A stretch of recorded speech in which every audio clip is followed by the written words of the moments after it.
brought to you by Silver Pumps. Top quality और consistent performance के लिए सिर्फ सिल्वर पंप्स नाम याद रखना।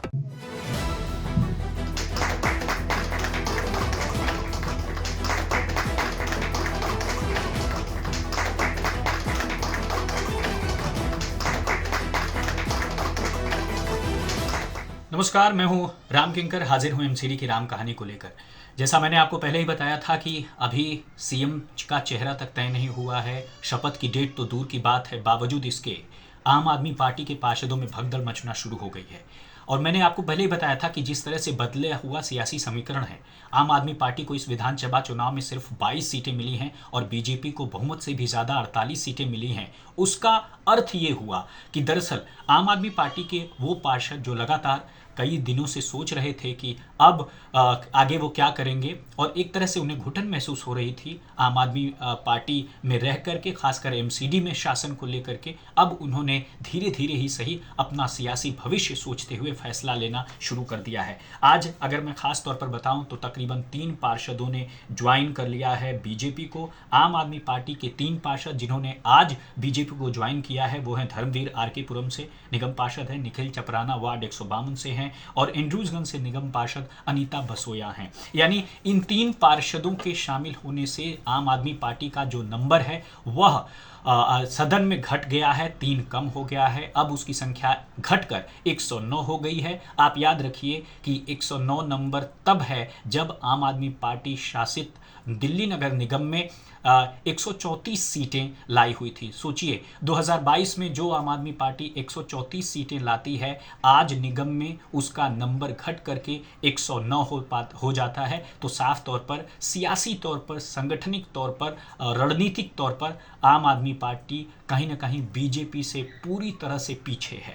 दूसरा, विपक्ष में रह करके भी बीजेपी का नंबर लगातार बढ़ रहा है और अभी 3 जब पार्षद ज्वाइन करते हैं तो 117 मौजूदा संख्या थी और उसमें अगर आप 3 जोड़ेंगे तो कुल 120। यानी ये क्या, जो विपक्ष में था वो उसका नंबर ज़्यादा हो गया, जो सत्ता पक्ष में था उसका नंबर कम हो गया। यानी इस समय बीजेपी के सदन में 120 पार्षद हैं और 109 पार्षद आम आदमी पार्टी के हैं। तो बीजेपी की संख्या जो 104 थी 2022 में वो बढ़कर 120 हो जाती है और जो आम आदमी पार्टी की संख्या 134 पार्षदों की थी वो घटकर 109 हो जाती है। अब ज़रा आप अंतर देखिए। दूसरा, चूंकि वोटर जो है 250 पार्षदों के अलावा 10 सांसद होते हैं, 13 एमएलए होते हैं और कुल मिला के 273 वोटर मेयर के चुनाव में होते हैं, 137 का बहुमत होता है। तो आप ज़रा देखिए 120 पार्षद अभी हैं, 137 का बहुमत पूरा होने में कितना समय लगेगा। तो कुल मिलाकर के एक ये खबर और पुख्ता होती है जो मैंने आपको साफ तौर पर बताया था कि किस तरह से आम आदमी पार्टी के पार्षदों में लगातार हड़कंप मचा हुआ है। वह अपनी राजनीतिक जमीन तलाशने हुए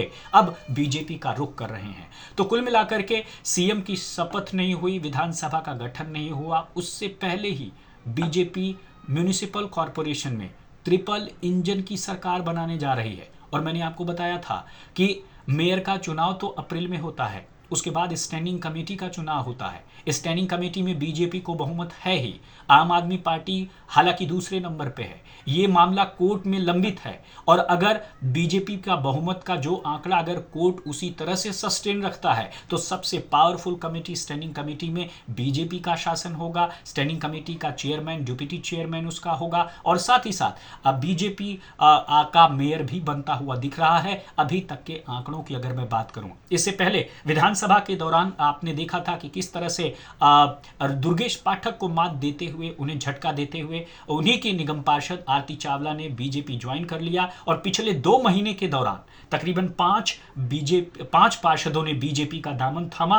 और उसमें 21 जनवरी को शिल्पा कौर ख्याला की ज्वाइन करती हैं, रविंद्र सोलंकी बापरोला से ज्वाइन करते हैं, नरेंद्र गेसा मंगलापुरी से ज्वाइन करते हैं। ये जनवरी 17 का मामला है और जनवरी 21 को शिल्पा कौर ख्याला से। तो कुल मिलाकर के पीछे 5 और 3 ये तो 8 कह सकते हैं जो नंबर है वो ज़्यादा जो है बीजेपी का बढ़ता हुआ दिख रहा है। और इससे पहले आपने देखा कि अलग अलग मौक़ों पर किस तरह से आम आदमी पार्टी से छिटक करके जो पार्षद हैं वह बीजेपी का दामन थाम रहे हैं। तो कुल मिलाकर के जो दिल्ली सरकार में अभी सीएम बना नहीं है, विधानसभा का गठन नहीं हुआ है, बावजूद इसके आप देख रहे हैं कि दिल्ली नगर निगम में ट्रिपल इंजन की सरकार बनाने की तरफ जो है बीजेपी बढ़ रही है। तो कुल मिलाकर के अगर मैं कहूँ तो बीजेपी एमसीडी पर भी कब्जा कर लेगी तो इसमें गलत नहीं होगा, क्योंकि तमाम आंकड़े, गणित, सियासी गणित और सियासी ज़मीन ये सब कुछ उसी की तरफ इशारा करते हैं। तो एक बार फिर हमारी खबर पर मुहर लगती है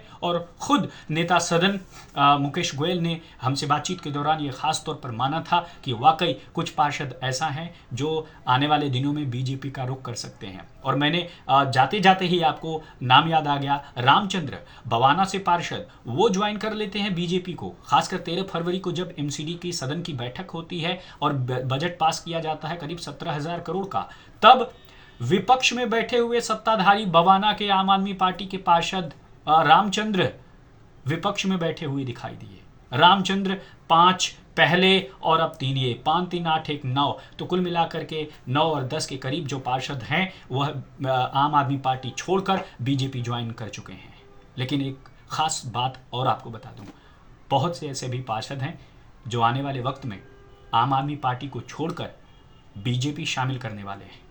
मुझे खबर है, मुझे फ़ोन पर उनकी लिस्ट आई हुई है और लगातार वो बातचीत में एक एक चीज़ें बता रहे हैं कि क्या दिक्कत है, क्या कमियां हैं, क्या परेशानियां हैं।